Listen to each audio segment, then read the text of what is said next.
Welcome to the second edition today of the MMA Vivisection.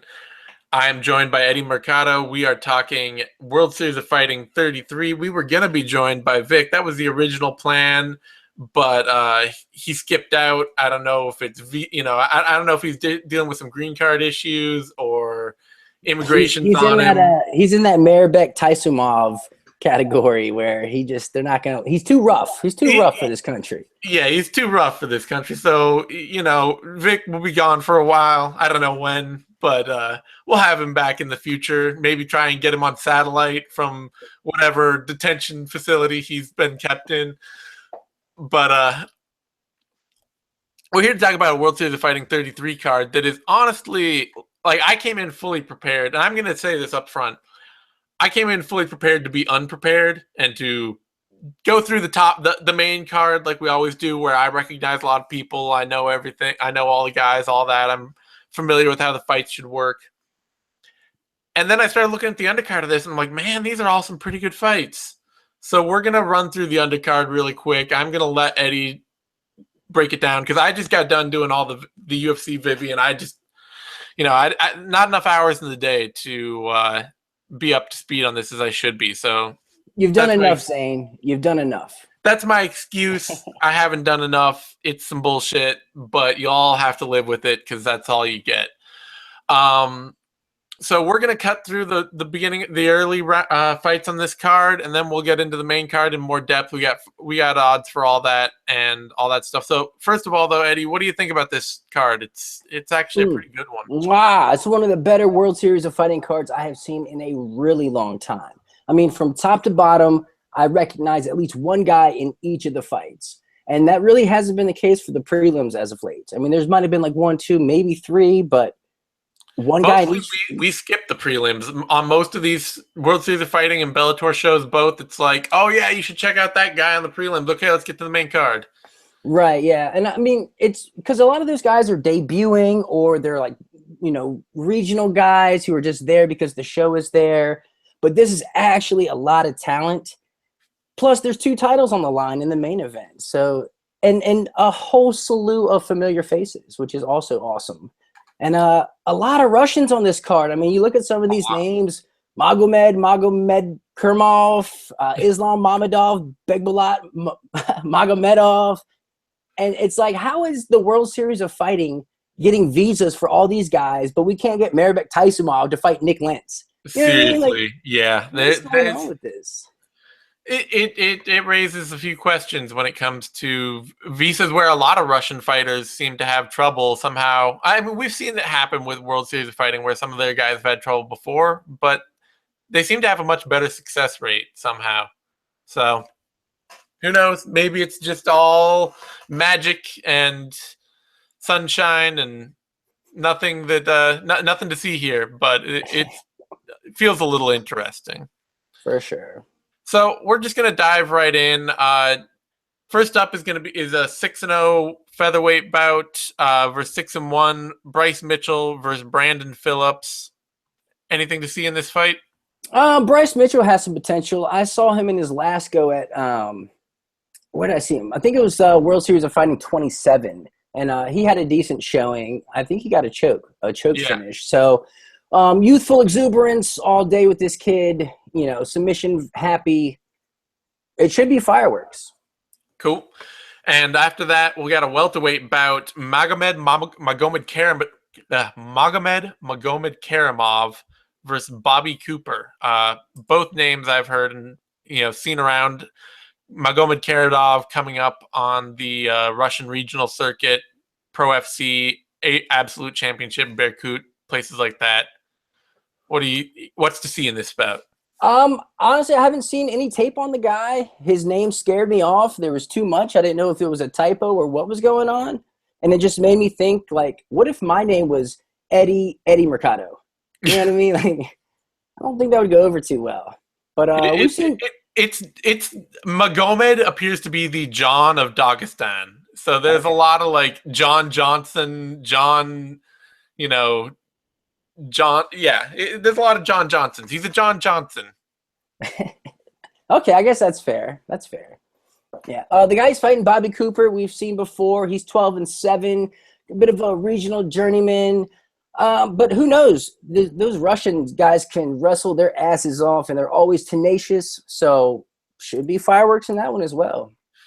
And then after that, we've got a lightweight bout: EJ Brooks versus Islam Mamedov. And Mamedov 13-1 coming over. He's had a few fights in World Series of Fighting now, and after coming up out of the Russian regional scene.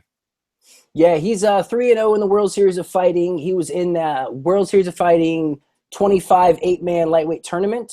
He beat who did he beat? George Patino in the first round, but he had to withdraw. I think it was from injury, so he wasn't able to go any further. And so this will be his return bout from that against EJ Brooks, who was 4-1 in Bellator. So he has a little bit of professionalism under his belt. So, we'll see. He had a little stint in Titan FC, but Islam's a monster. Yeah, it definitely seems like a setup fight to get Mamedov back on track, and they're creating a home for these Russian guys in the U.S. After that, Abu Izatar versus Michael Arendt in a welterweight bout. Abu, he had one fight in the World Series against Danny Davis Jr. He won a decision.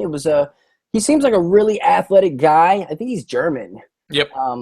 But yeah, the guy he's fighting is Michael Arendt, and we saw him fight John Howard at the World Series of Fighting 31. And he put on a real spirited showing against John Howard. I mean, he didn't get overwhelmed in the fight. He definitely held his own. So I'm excited to see what he can do with a little lesser of a caliber of opponent. So this should be good. This might be a toss-up. Aaron has a little deceptive record with 15-11, but I mean he can bang. So yeah. Then we've got a bantamweight bout between Jesse Brock and Bekbalat Magomedov. And I know Magomedov is one of the top bantamweight prospects out there in the world. He's coming off a loss to Josh Hill.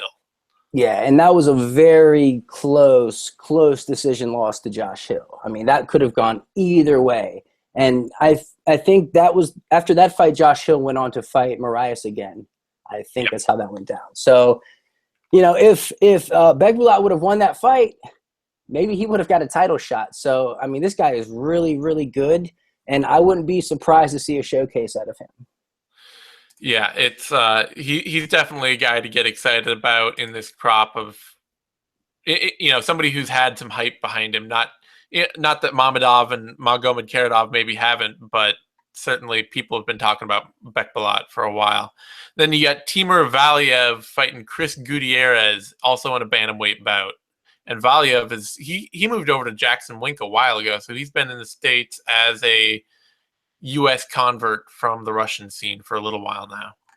That might be the way to do it as far as getting your visa. You know what I mean? Just instead of just coming over for a fight, actually have your camp over here. That might go over a little bit. That's definitely the approach that guys like Kareem or that Khabib and other fighters seem to take in the long run. A lot of them end up with a base camp in the U.S. And I think Abubakar Nurmagomedov is doing the same thing, where he's at. Is he AKA. now? I know he was training at AK. I saw.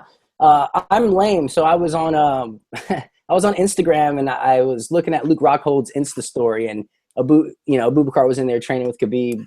So I was like, oh, okay. I mean, it makes sense. You've got the connection there, so why wouldn't you use it if you're him?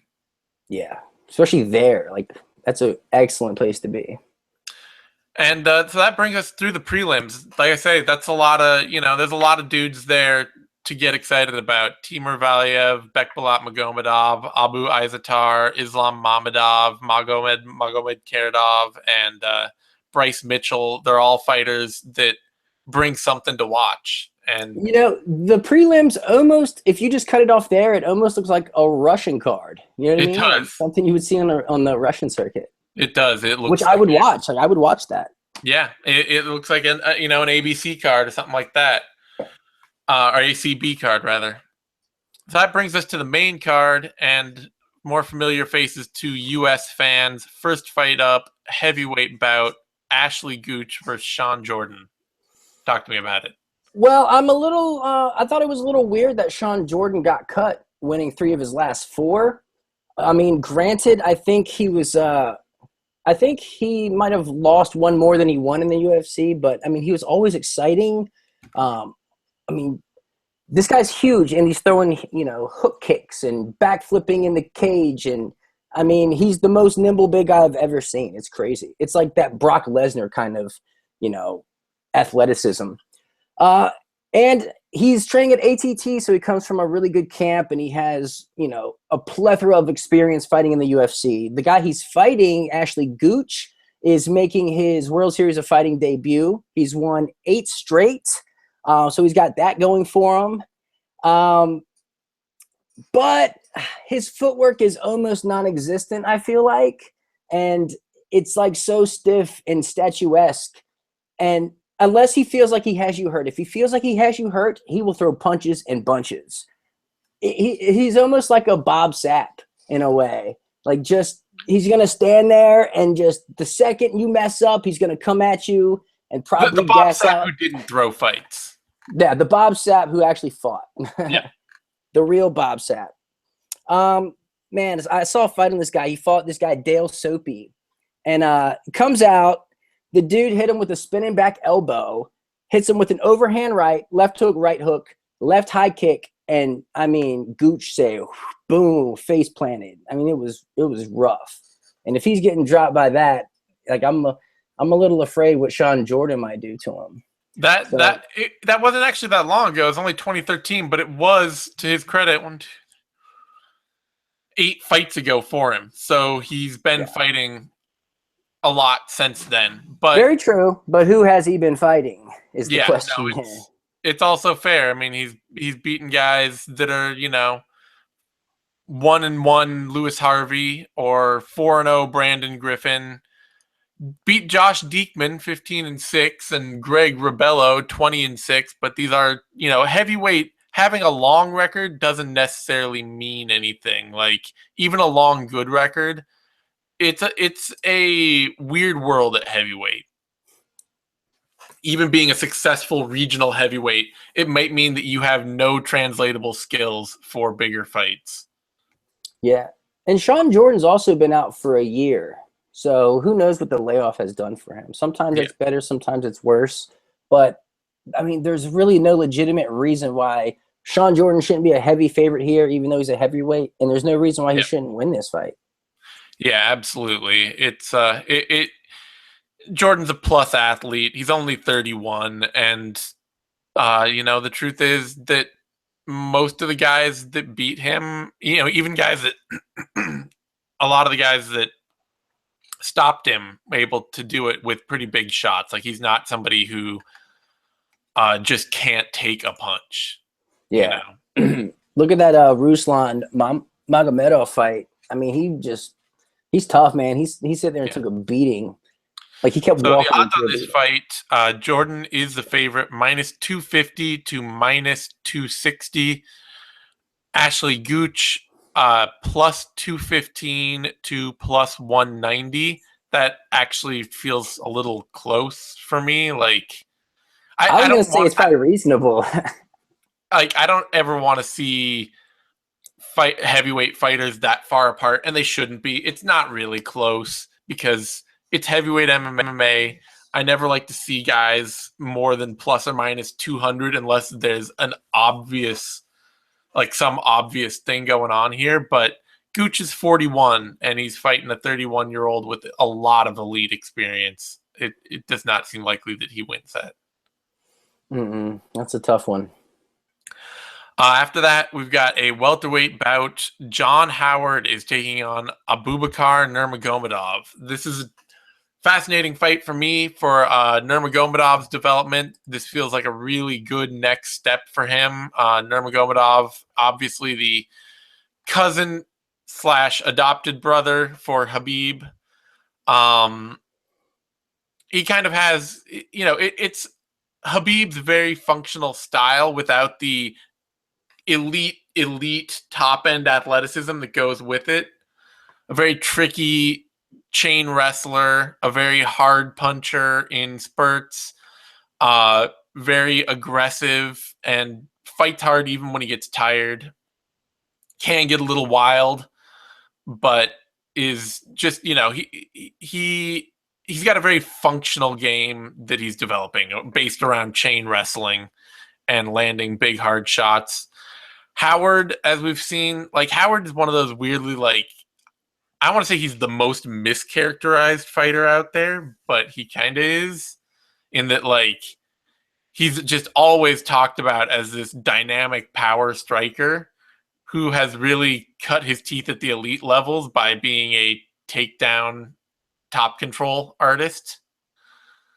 And he's got some power, but he doesn't throw with, he's very much a load up, throw one shot, and then duck in for a double leg, take you down, and try and just turn the fight into a grind kind of fighter.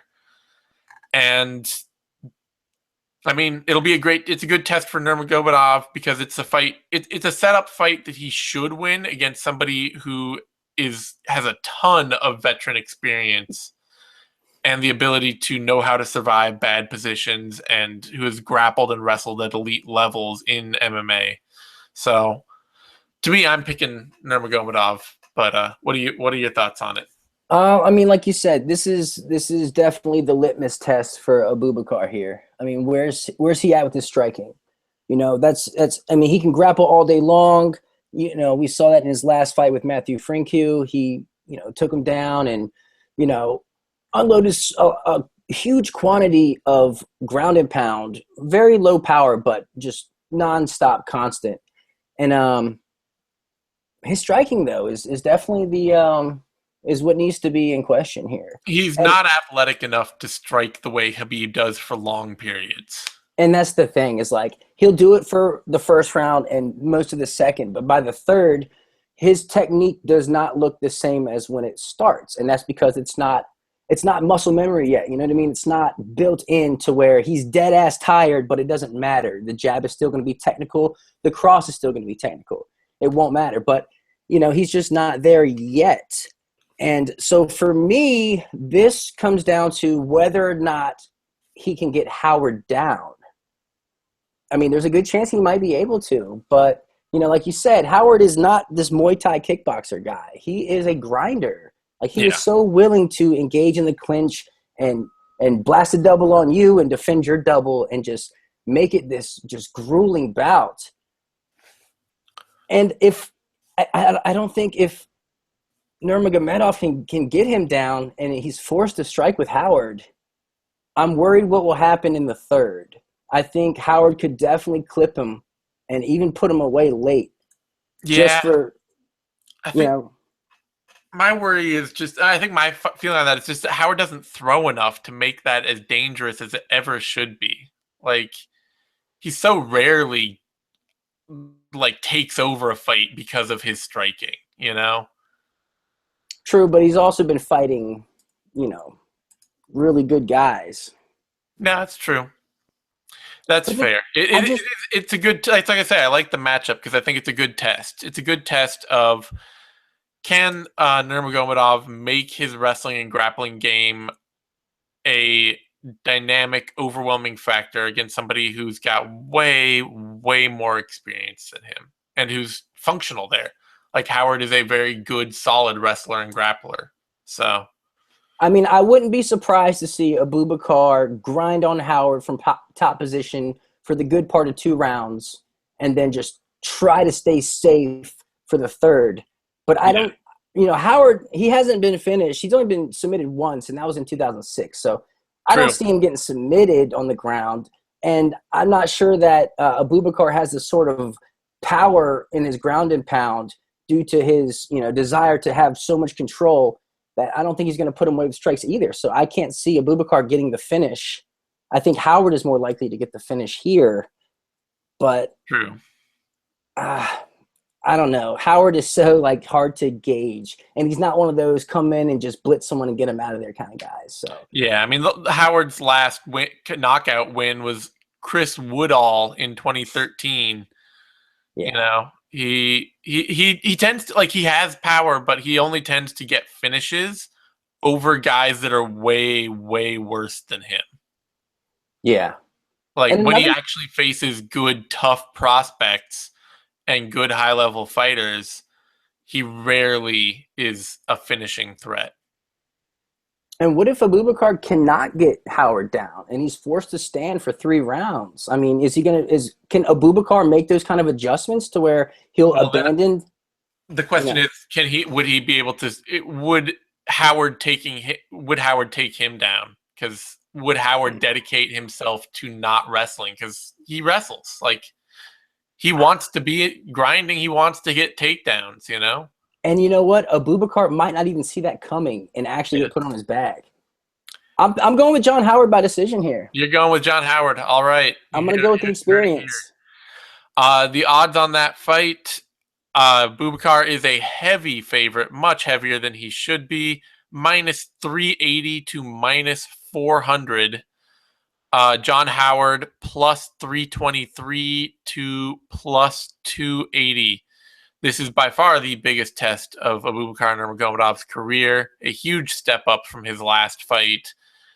And I think it asks exactly the right questions of him. So seeing him at those crazy odds, like I don't know that I'd bet on Howard, but it's really a widespread for a guy like Nurmagomedov who has not proved much to this point. And that's the thing. I mean, against George Moreno, Abubakar opened at -400, Yeah. Like a win over Matthew Frinku, who's a decent, interesting prospect, should not make you a massive favorite over John Howard. This is also the smallest favorite he's been thus far in the World Series of Fighting. But don't bet on that. Unless a chance bet on Howard, maybe. But maybe Howard's not going the distance prop bet. What? Maybe going the distance. Yeah, that might be the prop to make is over 2.5 rounds, but even that's -180. Like, it's just not. There's nothing there. Even if the odds are too wide, it's just not something I'm comfortable with. After that, we got a lightweight bout: Luis Firmino versus Brian Foster. Go ahead, Eddie. I'm excited. I am such a Brian Foster fan. He fights the way I like to see. He fights the way I would like to fight. I mean, he is a fighter's fighter. 26-9. All 26 of those victories have come by way of finish. All 9 of those defeats have come by way of finish. I mean, live by the sword, die by the sword. I mean, I really like this guy, and he'll do it all. I mean, he'll grapple with you. He'll strike with you. I mean, he will do it all. He I don't want to say miraculously, but he serendipitously won the 8-man lightweight tournament after getting heel hooked in the first round by Joao Zeferino. Comes back, beats Luis Palomino. He fought Palomino right in that. TKO'd him. Firmino or no? Foster? Brian Foster. He came back in that tournament, fought. He fought Palomino, yeah. TKO'd him, and then faced Zeferino again. Found himself playing footsie again, smartened up, got up, was like, all right, let's do this. Ended up getting the TKO on the ground. Actually, it might have been a knockout, like with a huge just bomb. So Foster is definitely the man. Winning the tournament, he got to go fight Justin Gaethje, which didn't really go his way. Gaethje hit him with the hellacious leg kicks, set him down, and that was all she wrote. So this might be a chance for Foster to get back up in contention. The guy he's fighting, though, Luis Firmino, has won 6 straight, 3-0 in the World Series of Fighting. He's got no neck, you know what I mean? Like, this dude is just like gadoosh. And he's never been finished. So you got a guy who only does finishes against a guy who's never been finished. So that's very interesting to me. But Firmino, his ground game is pretty stellar. Like, if he gets a hold of you, there's a good chance he's just going to. Firmino has been subbed once by Francisco Trinaldo. Oh, did he? Okay. But that's a sub. Brian Foster's not submitting shit. No. Yeah, but this is interesting for me. Firmino's got this weird style. Like, he will come and he will throw punches, like 5 punches from the hip, like he doesn't care, with 0 head movement, and he's just trying to grab you. And Foster will bomb on you. Like, he will bomb on you. And if you don't take your head off the center line, like, there's a good chance you're going to sleep. But is that going to happen here? For me, this is all about Brian Foster. Can he remain disciplined enough to stay away from Firmino? And I can't trust him to do that. I think he's just so much of a wild man in the best ways that he's just going to be going for it. And I can definitely see Firmino just capitalizing on these openings and just holding him down for the better part of 3 rounds. So I'm going to go with Firmino here by decision, and I think this will be Brian Foster's first. I'm gonna pick Foster by KO. I think he's too live by the sword, die by the sword, that he'll work hard enough to make Firmino make mistakes. And Firmino, like, part of the reason he's never been finished is he hasn't fought that many big hitters, like, or at least not like Foster.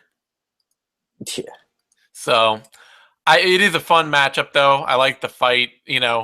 Firmino's a Pride era dude. We're talking about somebody who's been around a long time, and Foster too. These guys are both longtime vets, so it's a fun style matchup. I hope Foster doesn't get held down. Otherwise, I think he'll make Firmino have to try to finish him, and I'm not sure that Firmino will be able to. And if he can't, I think Foster can hurt him. So it's going to be interesting. It's either going to be really exciting or really boring. Yeah, I'm hoping for exciting, but either way, odds on this, Brian Foster is the underdog, plus 123 down to plus 110. Luis Firmino, the favorite, minus 135 to minus 150. So seems fair. I mean, for me, in a style matchup, the patient lockdown grappler often beats the wild striker. So it is what it is. That brings us to another lightweight bout, Jason High versus Joao Zeferino. And this is a good fight. Zeferino's kind of a weird fighter in that, like, he's both a better wrestler, or he's both a better striker and better grappler than you'd think. Watching you can watch a fight where he strikes and you're like, oh, that dude's just a flashy striker. And you'll watch a fight where he grapples and you're like, oh, that dude's just a flashy grappler. Because they don't seem to necessarily intersect. Like, he either wins because he puts on an awesome grappling performance, or he wins because he puts on an awesome striking performance. And you don't see both at the same time ever. And he's it's also like the Batman. It's the Batman and Bruce Wayne thing. Yeah, they're not the same person. Maybe they're twins. And I'm not necessarily sure that he's actually incredibly gifted at either one of them either. Like, he's very aggressive with both of them, but I don't know that he's actually like an amazing submission artist or an amazing striker. He's definitely got a lot of submissions, so he's a more consistent submission artist than he is striker, but I don't necessarily trust him going up sub for sub against Jason High. I think if he can't outstrike, if he decides to make the submission battle with Jason High, I think that's a battle that High can win. So yeah. I'm picking Jason High by submission here. I think that High is just, like, that plays too much into the best parts of his game. And I don't know. I don't have enough trust in Zeferino there. Zeferino's weird. Like, it's almost hard to get a beat on him. In his World Series of Fighting career, he came in the lightweight tournament right off the bat. I mean, back-to-back first-round heel hooks. Absolutely fantastic. Like, oh, shit, this guy might be going all the way, Didn't take any damage, but he gets to the finals to fight Foster again. Actually did pretty well, put Foster in some really bad positions, went for the leg again, actually dropped Foster. I think he hit him with like a straight right or something and actually rocked him. But I'm not sure if he got gassed in the fight or just the pressure of Foster or Foster's willingness to just play with him in his own game and like just ride on top of him. And I mean, if Foster's doing that to you, what do you think Jason High is going to do? I mean, there's no shame in his top game. I mean, we saw that with RDA. RDA had him, full on submitted just about, and Hai was able to muscle out of those submissions. So I can't see Zeffirino doing it outside of a flash submission, if that's a thing. Yeah, I mean, like what we saw with Eric Silva was that basically flash submission where you just jump out, run in, hurt, and just kind of dive on something so quickly before the person even knows what's happening that the fight's over. And flash submission is Zeffirino's MO. So, there is that. I mean, he has the subverse chance for sure, but Jason Hai is just tough, and he's on a tear, and he's been letting his strikes go as of late. He kicked Estevan Payan in the head, and then he had a highly entertaining bout with Mike Ricci at WSOF 31. He really overcame adversity in that fight. The first round, he did pretty well. He won a lot of scrambles. But the second round, he started to eat a lot of southpaw crosses. And he also got hit in the balls, too, which sucks. So he overcame all of that and ended up landing his own southpaw cross and put Ricci away.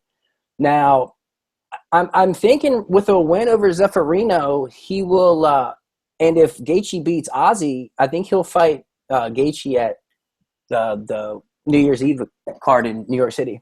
That'd be pretty fun. So I got Hai here. Right? I got to pick Hai here. How do you not? Outside of a flash submission, I gotta pick Jason Hai here. Will he get the finish?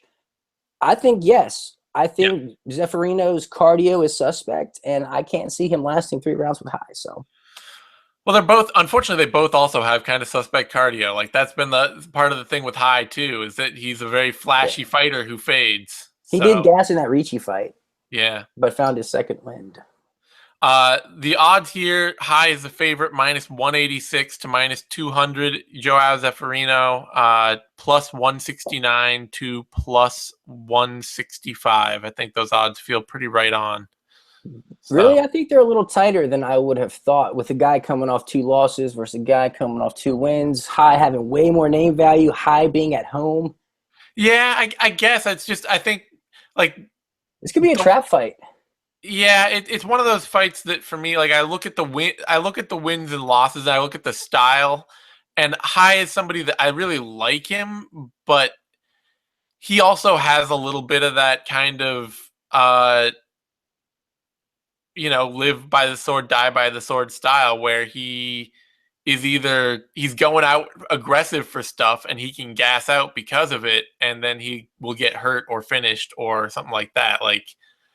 Hai's a great athlete and a great grappler, but I've also, I've seen him on the wrong side of some bad fights. So I think that, I don't know. Hai's just he's a weird fighter for me to get a beat on. Maybe that's why I'm not as, that's why I'm seeing this as close as I am. It's what is Jason Hai's strategy? What is he doing out there? Is he coming to strike with you, or is he coming to wrestle you, or is he just out there fighting? Yeah. He's, it's a little. I'm picking him. I think he should win, but I'm not surprised the odds are kind of close because Zeffirino, like I say, he's kind of a weird, tough guy. It's 2 very odd and dynamic fighters who have a lot of ability in different areas and who can show up. They can have very different performances in consecutive fights. So that brings us to our co-main event. The first title fight of the night. Losing my voice a little here. Dave Branch versus Vinny Magalhaes. And let's see. I think you go ahead. Talk about it. Yeah. For one, I just got to say I'm very proud of David Branch for being a true 2-division champion. In his last fight, he defended the middleweight title against Clifford Starks. This time, he's defending the light heavyweight title against Vinny. Props to him. Kudos. That's how it's done. You know what I mean? And I was always curious about that. How would that actually go down when it happened? Would they defend both, would they keep it active? So that's good to see. You got Vinny, who was in the UFC. He's 14-7. 11 of those 14 wins are by submission. His Achilles heel has always been his striking. He's 2-0 in the World Series. He had a rather quick knee bar submission over Matt Hamill, which nothing. how did that fight get to the ground is beyond me. I think Vinny got hurt actually and like shot in on a sloppy takedown. But, you know, and then he fought Jake Hume, who, you know, a real youthful guy, and he struggled. You know, he really struggled. He tried to stand with Jake, which I like to see out of Vinny. I thought that was a smart move, you know, getting that time in on your feet. But man, did he gas out in that third. I mean, he was tired. And at the very end, you know, he went for a Kimura on Jake, botched it. Jake ends up getting on top and just went full on Donkey Kong. I mean, like 30 just hammer fist to his side. And that wasn't a good look for Vinny. Like, that was the last I saw Vinny Magalhães, you know? So, you know, it's definitely kind of a style fight here, I think, with a striker versus a grappler. But on the other end, you got David Branch, who's a Renzo Gracie black belt. So he's a grappler. You know what I mean? But who is the better grappler here? It's grappler versus grappler. Magalhães is definitely the better grappler, but Dave Branch can actually strike. Well, and another thing is yes, Vinny is the better grappler, but not necessarily in an MMA setting. Yeah, you know what I mean? That's fair. Well, David Branch, partially he's not a better grappler in an MMA setting because he can't strike. Like, just not having a striking game at all is a major problem. For sure. And you'll see, you know, jiu-jitsu based or grappling based guys, you know, when they're like so superbly confident in their grappling and they know they suck at striking, sometimes they'll just throw caution to the wind and just come out and throw like the most absurd flurries just because they don't care if the person shoots in on them, because that's what they want anyways. So maybe Vinny should sport that look for a bit, maybe. He should, but he's not that durable. Yeah, and that's the thing. I mean, Fabricio tried that against Stipe, and that didn't go so well. But David Branch is really, really, really good.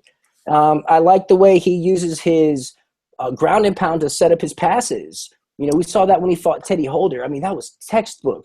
Came in, closed the distance, took him down, passed his guard, elbowed him, took his back, choked him out. I mean, beautiful, beautiful sequence.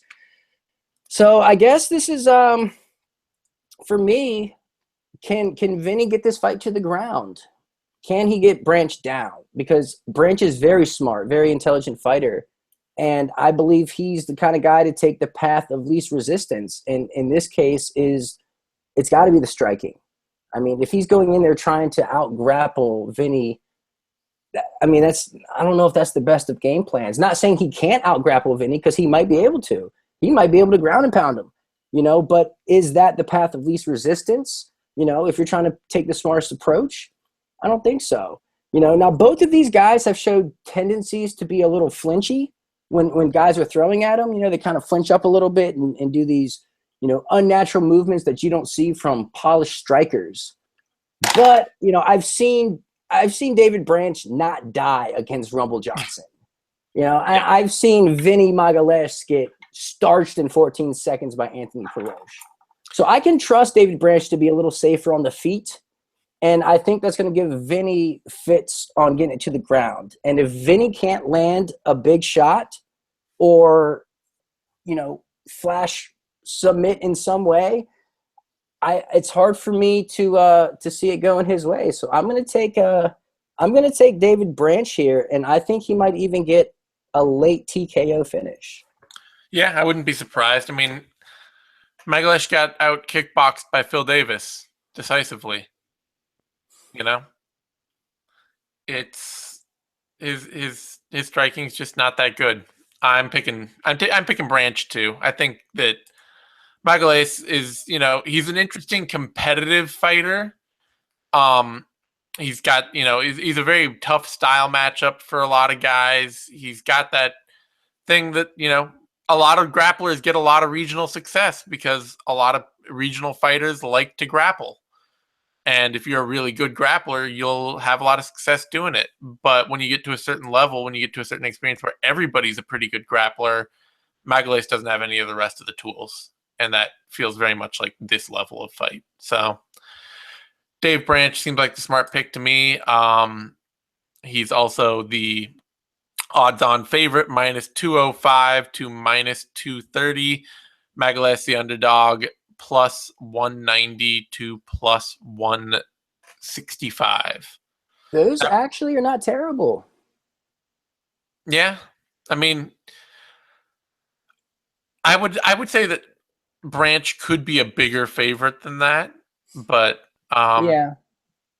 Especially with him being the 2 division champion yeah. and the fact that he can strike. He's got actual fundamental striking and combos. Like And at minus 205, Branch might still be worth something as a favorite. is there a over under? There's an over under 2.5 rounds, which to me does not, neither of those seem valuable because Magalesh has durability problems and Branch is not a great finisher. So you have a chance that it could end really quickly, and you have a chance that it could be 5 rounds, and both are pretty likely. Yeah, it's kind of hard to know what you're going to get out of this. Yeah. But I that mean, brings us to our main event, Justin Gaethje versus Ozzy Dugulubgov. This should be a crazy brawl for as long as it lasts. Gaethje is, as always, a wade in, throw whatever, whenever, however, and just try to knock you out as badly as he can, as quickly as he can, fighter. And Dugulubgov is very likely to try to meet him on those terms.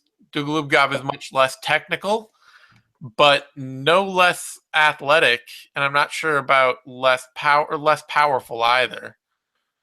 He's just doesn't have the technical depth to make it he doesn't have the technical depth to turn that into nearly as convincing a consistent or functional style as Gaethje has. So I got to pick Gaethje here, but the way he wades in and takes shots, this is going to be an interesting firefight. Firefight for sure. Ozzy is good, man. He was trained by Renzo Gracie. He trained with him for a bit, so he's got excellent top pressure, and he will roll for leg locks. So that's definitely fun to watch. And his stand up is fierce as well. Real dynamic, a lot of flashy techniques and spinning back kicks and big looping punches. We saw him knock out Keane Caldwell with southpaw body cross and just this monster hook to shut his lights out. And now he's at Jackson Wink, which I think is an excellent matchup for Ozzy and his style, because they're really going to hone in on his athleticism. They're going to hone in on those flashy techniques and when to use them. And I mean, that is like an ideal fit for him. Yeah. And Gaethje, on the other hand, 16-0, 9-0 in the World Series. A third of Gaethje's World Series fights have ended via TKO by leg kick.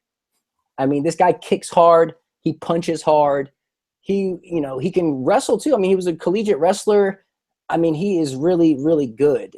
And he's trained by Trevor Whitman, who's a guru. So I'm curious to see a Trevor Whitman versus Greg Jackson matchup here. I think that's an interesting story for me. But yeah, this is crazy because both guys are willing to throw heat and willing to put themselves in vulnerable positions where their opponent can capitalize on them. So, I mean, for me, this comes down to how will Ozzy deal with Justin's pressure. Now, Justin Gaethje, it's like, yeah, he's down for firefights, right? Like, he'll get in there, bite down on the mouthpiece, and knuck. But on the same token, he's one of those guys with the mentality, when in doubt, throw a jab. He will pump his jab. If he doesn't know what to do, he'll start sticking the jab, probing, hit you, whatever. He's gonna put it in your face. Ozzy doesn't really do that. Like, Ozzy's real decisive, and he makes his decisions, and he doesn't hesitate. But that doesn't mean he always makes the best decisions. And when your default might be to throw some craziness versus, just a nice straight jab, that kind of matters when you're going into a firefight. That can disrupt your rhythm, and that's the difference between you getting knocked out or your opponent getting knocked out. So, I can definitely see Ozzy winning this. I definitely think he's got the power, and I think Gaethje has the lapses to where he can be exploited. But I don't see him taking Justin down. Good luck with that. So, I have to go with Gaethje here. Will he get the finish? I don't see why not. I don't see him stopping anytime soon. So I'm gonna go Justin Gaethje 3rd round TKO. Yeah, I mean, both. It's just either way. I think when it breaks down to is you look at over 5 rounds. If both of these guys have power and both of them have stopping ability, who has the deeper technical style and the better pressuring style to make the best use of that power? And it's Gaethje. You know, until his chin goes, it's hard not to bet on him in this type of fight.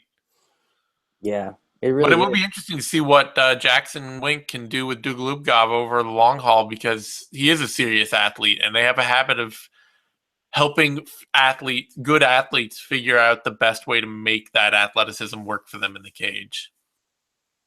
Yeah. All right, let's see the odds on that fight. Gaethje is the favorite, -290 or -285 to -300.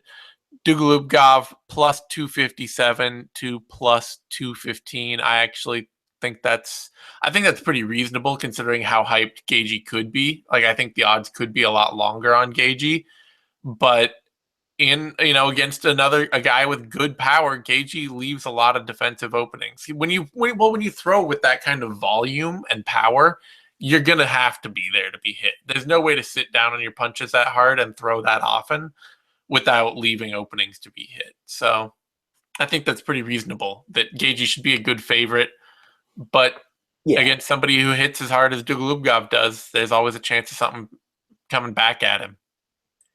I'm really impressed with the odds for this card. I mean, I think they're really spot on outside of the John Howard fight. I think they really nailed these. Yeah, I that's the don't one. know if that's because there's like so few money coming in on this card that the opening odds haven't moved at all or what, but they seem pretty dead on. Indeed. All right. Any other follow up? Any last thoughts before we close it down? Yeah, if you want a less in-depth look at this card, check out Bloody Elbow tomorrow. There'll be a full preview out for the card. And also, I want to give a shout-out to Josh Saman's family. He passed away recently. Staff writer for Bloody Elbow, amazing mixed martial artist. I didn't know him personally, but, I know a lot of people who did. So I want to send prayers and shout-outs to his family. Yeah, a lot of us are still dealing with that. It's been a really rough past couple of days. So, that's definitely been kind of the big, overwhelming story of around Bloody Elbow. Thanks for, it's definitely good to remember that. Yeah. All right. Well, on that note, you can find me on Twitter at @TheZaneSimon. You can find Eddie on Twitter at the Eddie Mercado. You can find both of us over at bloodyelbow.com. Give this video a like. That's a thumbs up on YouTube, and subscribe to our YouTube channel, MMAnation.com. That's DOTCOM. That's where you get all the latest B shows, videos, analysis, all that good stuff. We'll be coming at you at the 6th round after the fight. Knuckle up if I did it. Heavy hands, all that good stuff next week. So thanks everyone for tuning in, and we'll see you next time.